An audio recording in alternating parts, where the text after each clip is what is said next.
시청자 여러분 안녕하세요. 별별 이야기 차현주입니다. 천문학자들이 허블 우주 망원경으로도 볼 수 없었던 가장 멀리 떨어진 은하 중 하나를 이른바 우주 돋보기라고 할 수 있는 중력 렌즈를 이용해 관측하는 데 성공했다고 합니다. 자세한 소식 별별 뉴스에서 확인해 보시죠. 허블 우주 망원경으로도 볼 수 없었던 가장 멀리 떨어진 은하 중 하나를 중력 렌즈를 이용해 관측하는 데 성공했습니다. 지구로부터 약 35억 광년 거리에 있는 아벨 2744라는 거대 은하단의 엄청난 중력은 공간을 구부려 훨씬 멀리 떨어진 배경 은하들의 모습을 더 밝게 확대해 보여주는 중력 렌즈로 활용됐습니다. 이번에 관측된 은하는 지구로부터 약 130억 광년 거리에 있으며 우주의 시발점인 빅뱅이 발생한 지 5억 년쯤 지났을 때부터 존재한 것으로 우주 초기의 모습을 엿볼 수 있습니다. 밤하늘의 별을 본다는 건 먼 과거를 보는 겁니다. 빛의 속도가 유한하기 때문인데요. 최근 허블 우주망원경은 무려 130억 광년이나 멀리 떨어진 은하를 발견했다고 합니다. 이건 우주가 탄생하고 수억 년 뒤의 은하라고 하는데요. 오늘도 이태영 교수님과 함께 자세한 이야기 나눠볼게요. 안녕하세요. 네, 안녕하십니까. 네, 어떤 얘기인가요? 네, 130억 년 전의 빛을 보고 있다는 거거든요. 네. 그러니까 우주가 138억 년 전쯤에 만들어졌다고 하니까 네. 우주가 만들어지고 나서 정말 10억 년도 되기 전에 그러니까 이제 막 은하들이 만들어질 그 무렵, 그러니까 초기의 은하 모습을 보고 있는 거죠. 그러면 우주 초기의 그 모습을 네. 조사하는 데도 좀 큰 도움이 그렇죠. 될 것 그러니까 같아요. 우주가 우리가 빅뱅이라고 들었죠. 빅뱅에서부터 해가지고 이제 팽창하면서 물질들이 모이면서 그것이 이제 은하가 되고 네. 그 속에서 별이 만들어지고. 근데 이제 130억 년 이상 전의 모습을 보기가 참 힘들잖아요. 그렇죠. 근데 이 별들은 멀리 떨어져 있을수록 먼 과거의 빛이기 때문에 과거의 모습을 보는 겁니다. 근데 허블 우주망원경이 우주에 떠 있는 가장 큰 망원경이라고 하더라도 네. 보는 데는 한계가 있잖아요. 네. 그래서 허블 우주망원경이 이제 1990년에 올라간 건데 지름이 2.4m짜리 이제 거울을 갖고 있습니다. 네. 근데 보통 100억 광년 이상을 보기가 힘들어요. 근데 이번에 이제 중력 렌즈라는 거 네. 이걸 이용해서 이제 본 거거든요. 그럼 중력 렌즈가 도대체 어떤 렌즈인가요? 예, 이제 렌즈니까 일단은 렌즈를 확대해 보는 거죠. 네. 중력 렌즈, 중력을 이용한 겁니다. 그 1910년대 그 아인슈타인 박사께서 상대성 이론, 중력이 빛을 휘게 한다는 거예요. 그래서 이 연구자들은 130억 광년하고 떨어지는 은하하고 우리 사이에 있는 아주 질량이 무거운 큰 그런 은하를 갖다가 렌즈를 이용한 겁니다. 네. 그래서 아벨 2744라고 하는 이제 여러 개의 은하들이 모여 있는 집단이에요. 네. 실제 눈에 보이는 은하들의 질량보다 훨씬 더 무거워요. 또 눈에 보이는 은하들의 질량은 한 5%밖에 안 되는데 예. 나머지 95%가 암흑 물질이나 뜨거운 가스들로 이루어져서 굉장히 큰 중력을 갖고 있는 거예요. 그래서 이 아벨 2744라는 은하단을 갖다 이용해서 중력 렌즈로서 더 멀리 있는 한번 은하를 관측해보자라고 했는데 성공을 한 거죠. 예. 그래서 이 아벨 2744 근처로 온 빛들이 휘어져서 이제 확대되는 역할을 한 거거든요. 그래서 원래 볼 수 있는 것보다 10배 이상 더 밝게 보는 거예요. 정말 성능이 뛰어난 망원경인 것 같은데 예. 이런 망원경들은 수명이 좀 어느 정도 되는지도 궁금해요. 물론 이제 허블 우주 망원경이 있으니까 이게 가능했던 거고 네. 허블 우주 망원경 이용해서 이런 중력 렌즈로서 관측한다는 생각도 대단한 건데 허블 우주 망원경 같은 경우는 1990년에 올라가면서 보통 우주 망원경이라는 게 10년 이상 쓰기가 힘들어요. 네. 근데 벌써 24년이나 됐죠. 네. 중간에 계속 우주 왕복선이 가서 이제 수리를 했습니다. 그래버티라는 영화에도 수리하는 장면이 나오고 하는데, 네네, 예, 그렇죠. 그래서 2009년에 가가지고 이제 마지막 수리를 했어요. 우주 왕복선이 이제 없잖아요. 네. 그래서 이제 허블 우주 망원경은 이제 거의 끝날 날만 기다리고 있습니다. 근데 보통 한 10년 정도 쓰는 것이 이제 최대인데, 그래도 24년 이상 쓰고 있으니까 대단한 거죠. 그럼요. 이 허블 우주 망원경 이후에 좀 예. 우리의 우주의 신비를 밝혀줄 다른 망원경들 어떤 게 예, 있는지도. 그러니까 뭐 이제 더 크고 더 네. 좋은 게 올라가야 되겠죠. 네. 현재 준비되고 있는 게 이제 제임스 웹 망원경이라는 건데 네. 혹시 지름이 한 6.5m. 그러니까 지금 허블 우주 망원경보다도 지름이 한 3배 정도 더 커지는 거예요.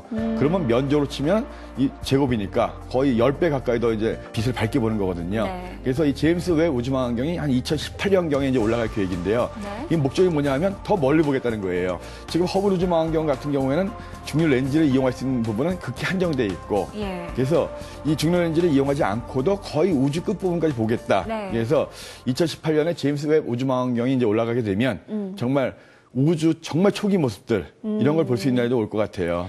네, 여기서부터 130억 광년이나 떨어져 있는 은하를 지금 발견을 했는데요. 이제 제임스 웹 망원경이 2018년에 올라가면 그 더 멀리에 있는 우주도 우리가 살펴볼 수 있지 않을까 기대됩니다. 그 이후에는 뭐가 있을까요? 최근 미마스에 대한 새로운 연구 결과가 나와 관심을 끌고 있습니다. 미국 코넬 대학 등 국제 공동 연구팀은 미마스 표면 속에 거대 바다 혹은 럭비공 모양의 거대 바위가 숨겨져 있는 것으로 보인다는 논문을 발표했습니다. 미마스가 토성의 주위를 공전하면서 발생하는 미묘한 흔들림으로 이 원인이 위성 내부에서 기인한 것으로 추측하고 있습니다. 만약 실제 물이 있는 것으로 확인된다면 토성의 달 엔셀라두스와 타이탄에 이어 태양계의 새로운 오션월드 멤버가 되는 셈입니다. 아름다운 고리 행성 토성은 무려 62개나 되는 많은 위성을 갖고 있습니다. 그래서 위성에 대한 화제거리도 무척 많은데요. 토성의 최대 위성인 타이탄에는 메타노스가 발견이 됐고요. 엔셀라두스 내부에는 바다가 있는 걸로 추정이 되고 있습니다. 최근에는 위성 미마스 내부에도 거대 바다가 존재할지도 모른다라는 가능성이 제기됐는데요. 교수님, 이게 무슨 이야기인가요? 네, 그 토성은 위성이 굉장히 많죠. 원래는 네. 이제 뭐 80년대까지만 해도 가장 위성이 많은 행성이 토성이다라고 네. 알려졌는데 지금은 이제 목성이 조금 더 많은 걸로 이제 밝혀졌고, 네. 근데 이 토성의 위성들 자체가 굉장히 요새 관심이 많아지고 있습니다. 네. 근데 토성 주위에는 카신이라는 탐사선이 돌면서 토성과 그 위성들을 계속 관측하고 있거든요. 네. 그 중에 이번에는 미마스라는 겁니다. 미마스는 지름은 한 400km밖에 안 돼요. 달보다 훨씬 작죠. 네. 달의 지름 같은 경우는 3,000km 정도 되기 때문에 그보다도 한참 작은 지름 400km밖에 안 되는 굉장히 작은 위성인데 네. 그 위성이 토성과의 거리도 한 18만 km밖에 안 됩니다. 지구 달 거리 한 절반밖에 안 되는 거예요. 네. 그러니까 작은 위성이 훨씬 큰 토성 앞에 가까이 가 있으니까 훨씬 그 토성의 중력을 많이 받겠죠. 그렇겠네요. 그렇죠. 그러니까 지구의 달은 지구에 잡혀가지고 고개를 못 돌리고 항상 같은 모습만 우리한테 보여주고 있잖아요. 네. 근데 훨씬 작은 이 미마스 같은 경우에는 더 큰 중력을 받기 때문에 네. 역시 이 토성에 고개를 못 돌리고 항상 같은 모습만 보이면서 돌아야 돼요. 그렇겠네요. 요거 동주기 자전이라고 하거든요. 네. 공전과 자전이 같이 하는 거. 근데 미마스 같은 경우에는 궤도가 가까워졌다 멀어졌다 합니다. 그러면 가까워질 때는 토성의 중력을 많이 받겠죠. 네. 멀어지면 좀 약해지겠죠. 네. 그런 중력이 세다 약하다 하는 것 때문에 결국은 안에 영향을 받을 거 아니에요. 예. 그러니까 내부가 막 요동칠 수 있습니다. 불안정해가지고. 그래서 관측을 해보니까 미마스라는 것이 토성에 왔다 갔다 하면서 표면이 한 6km 정도가 흔들린다는 거예요. 그러니까 그것이 결국 그 내부에 바다가 있어서 그런 것이 아니겠느냐. 네, 뭔가가 있으니까 좀 출렁거리는 그렇죠. 거겠죠. 그래서 계산해 보니까 가능성 두 가지예요. 그러니까 네. 미마스 표면에 한 20-30km 떨어진 그 안에 바다가 있거나 아니면 핵이 좀 찌그러져 있거나.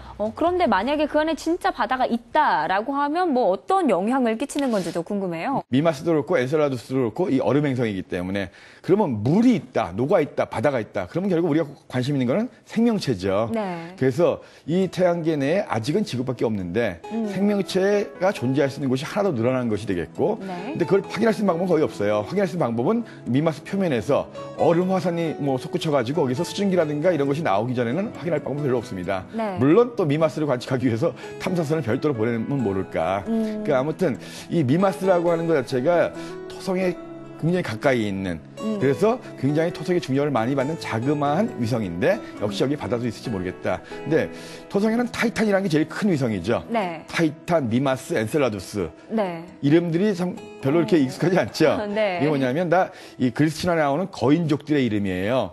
그럼 이 미마스도 그 거인족 중에 그렇죠. 하나인가요? 그러니까 뭐냐면 행성의 위성들은 행성과 관련된 겁니다. 네. 목성이 주피터 그리고 이제 제우스 신이잖아요. 그럼 네. 목성의 위성들은 제우스 신과 관련된 그런 이 신화 속의 주인공들인데 이 토성은 이 세턴 신화 속이랑 크로노스하고 거의 같은 존재로 인식이 되는데 제우스 신의 아버지잖아요. 네. 거인족들입니다. 그 거인족들 중에서 형제들이 있는데 그 중에 미마스도 있고 타이탄도 있고 그다음에 엔셀라두스도 있는 거예요. 거인족 중에 하나인 미마스. 이 미마스에 바다가 있을지도 모른다. 그런 뉴스였습니다. 네, 거인족 중에 하나라는 이 미마스. 과연 이 거인 안에는 그 바다가 존재할까요? 샛별이라는 이름으로 불리는 금성. 그러나 실제 모습은 이런 예쁜 이름과는 다릅니다. 두터운 대기로 덮인 금성은 표면 온도가 무려 400도를 넘는 열지옥입니다. 2006년 금성 궤도에 진입한 후에 현재까지 탐사 활동을 펼치고 있는 유럽 우주국의 탐사선 비너스 익스프레스가 마지막 임무를 수행 중입니다. 수명을 다한 비너스 익스프레스의 마지막 미션은 어떤 미션일까요? 저녁에 서쪽 하늘이나 새벽에 동쪽 하늘에서 볼 수 있는 금성. 이 두 얼굴의 금성에서 마지막 임무를 수행하고 있는 탐사선이 있습니다. 이 비너스 익스프레스에 대해서 이야기 나눠볼게요. 네, 교수님, 예. 이 비너스 익스프레스의 주요 임무가 뭘까요? 그 비너스 익스프레스 하니까 비너스, 금성을 여행하는 뭐 어떤 이 우주 여객선 같은 그런 느낌이 들죠? 유주 열차 같고. 예. 이 비너스 익스프레스는 2006년부터 금성을 탐사하고 있는 탐사선이에요. 네. 8년간의 거의 임무를 마치고 이제 그 수명이 다한 그런 탐사선입니다. 마지막을 어떻게 보내겠느냐? 뭔가 의미 있는 일을 하고서 최후를 맞이하게 하겠다고 하면서 남은 연료를 가지고 이제 금성 대기 밑으로 내려보내는 거예요.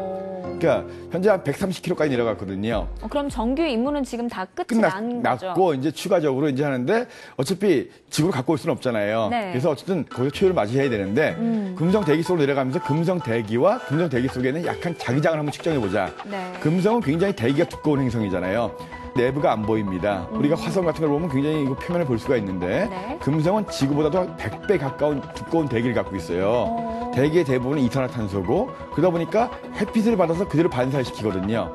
금성은 거의 거울이에요. 햇빛의 70%가 그대로 반사가 됩니다. 그래서 금성이 가장 밝게 보이는 행성이 된 거거든요. 네. 그래서 그 금성의 대기 속으로 한번 내려보내가지고 대기의 성분을 한번 알아보자. 그래서 이 비너스 익스프레스가 금성 표면에서 한 130km까지 내려가는 겁니다. 네. 내려가면 내려갈수록 대기가 많아지잖아요. 마찰도 심해지고 그럼 온도도 올라가겠죠. 그렇겠죠. 금성 표면 가까이 가면 거의 온도가 500도 가까이 올라가요. 400도 이상입니다. 굉장히 그렇군요. 뜨겁죠. 또 금성 대기 속에는 황산이 있다라고 합니다. 네. 그러니까 또 부식을 시킬 거 아니에요. 예. 그래서 금성 표면 탐사가 굉장히 어려운데요. 네. 이 표면까지 내려가지 못하고 금성 대기 성분이라든가 자기장이라든가 네. 여러 가지 측정한다는 거거든요. 그리고 나면 결국은 어떻게 되겠습니까?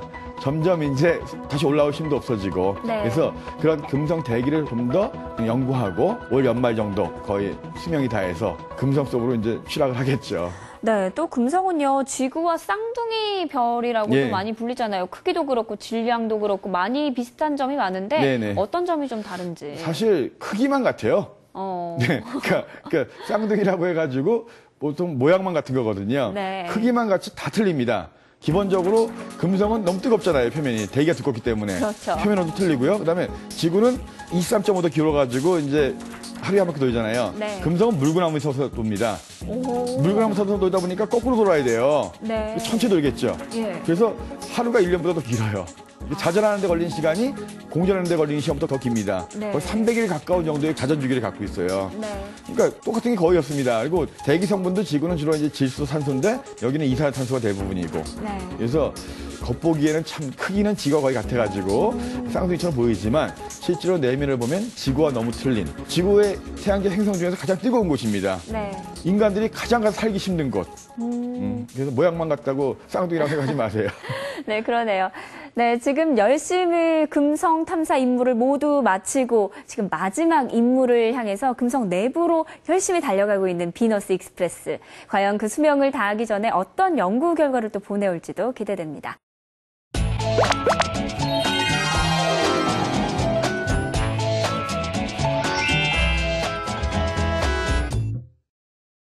한 주 동안 하늘에서는 어떤 일들이 벌어질까요? 반짝반짝 천문 현상을 보시면 알 수가 있습니다. 예, 교수님 전해주실 하늘 소식 어떤 건가요? 네, 이제 11월이 되면서 이제 정말 겨울이죠. 네. 11월 7일이 입동입니다. 네. 드디어 하늘에도 겨울이 오는 거예요. 맞아요. 네, 정말 이 추워지면 별들은 더 잘 보일 수 있죠. 네. 겨울이 되면서 이 추워지면 대기가 불안정해져요. 그러면 별들이 좀 더 많이 반짝거립니다. 네. 그러니까 별들이 가장 예뻐지는 게 겨울인데 추워지잖아요. 보기가 힘들죠. 예, 보기가 힘들죠. 두꺼운 옷 입고 보셔야 되는데요. 네. 이제 새벽 하늘에 좀 주의를 하셔야 될 것 같아요. 그러니까 이게 새벽 하늘에서 수성을 볼 수 있습니다. 네. 그러니까 11월 1일부터 한 며칠 동안은 새벽에 수성이 보이거든요. 네. 수성을 보면 장수할 수 있다는 말이 있어요. 원래 물 숫자 수성이잖아요. 네. 근데 보기가 힘들기 때문에 수성에다 목숨 숫자 써가지고 수성을 보면 운이 좋아가지고 장수일 수 있다. 수성 아마 보신 적 거의 없을 거예요. 네. 뭐 봐도 저게 수성인가 싶은 분들이 많이 계시잖아요. 그렇죠. 새벽에 보시면 왼쪽으로 서쪽으로 굉장히 밝은 별 하나가 있습니다. 그게 이제 붉은색의 별인데요. 그게 아크투루스라는 거예요. 목동 자리에 으뜬 별입니다.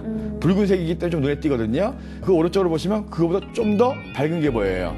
밝은 게 바로 이 수성이거든요. 네. 그러니까 아크투루스가 거의 1등성인데 이거보다 조금 더 밝아요. 네. 그래서 해 뜨기 전에 동쪽 하늘을 보시면 붉은색의 별이 지평선 위에 있고 네. 그 오른쪽으로 그보다 조금 더 밝은 별이 보인다라고 하면 그것이 바로 수성입니다. 그래서 11월 초, 그러니까 11월 1일부터 한 3, 4일 정도로 계속 보이니까 꼭 한번 수성 보시고요. 시간이 좀 지나면 다시 수성이 태양 쪽으로 가기 때문에 보기 힘들어져요. 네. 일단 11월 7일 이제 입동이 되면서 점점 추워지는 겨울별 얘기를 해야 될 것 같아요. 네. 그래서 자, 11월 7일이 이제 보름망인데요. 네. 겨울에 될수록 해가 늦게 뜨고 일찍 지잖아요. 네. 그렇기 때문에 반대로 보름달은 해가 일찍 지니까 일찍 뜨겠죠. 뜨겠네요. 그죠? 네. 그다음에 해가 뜨는 시간이 늦어지니까 네. 늦게 지겠죠. 그래서 보름달이 떠 있는 시간이 훨씬 더 깁니다. 네. 그러니까 해는 12시간 동안 못 떠 있잖아요. 근데 겨울이 될수록 보름달은 12시간 이상 떠 있어요. 그래서 겨울은 달 보기도 좋은 계절입니다. 둥근 보름달을 보면 뭔가 마음이 뿌듯하고 소원 빌기 좋죠. 그렇죠. 11월 7일 날 또 보름달을 겨울이 되는 첫 번째 보름달이 뜨니까요. 네. 소원도 한번 빌어보세요. 네, 새벽에 동쪽 하늘 보시면서 수성, 네, 또 수성을 보면 또 오래 살 수 있다라는 속설도 있다고 하니까요. 수성도 한번 보시고 또 11월 7일에는 꽉 찬 보름달 보시면서 이 가을밤 나보시기 바랍니다.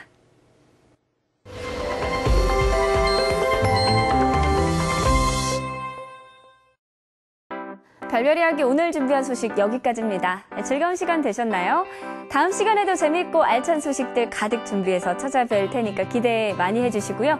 우주와 천문에 대해서 궁금하신 점 아래 보이는 메일 주소로 보내주시면 궁금증을 시원하게 날려드리도록 하겠습니다. 별별 이야기를 다시 보고 싶으신 분들은 YTN 웨더 홈페이지와 애플리케이션 그리고 유튜브 채널에서 찾아주시기 바랍니다. 시청해주신 여러분 고맙습니다.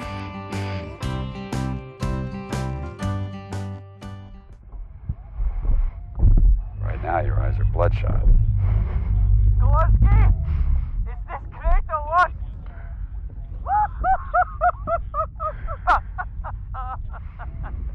And to think you went to Harvard.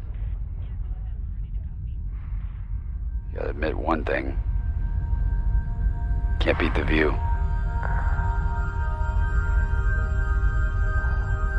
So what do you like about being up here? The silence. I could get used to it.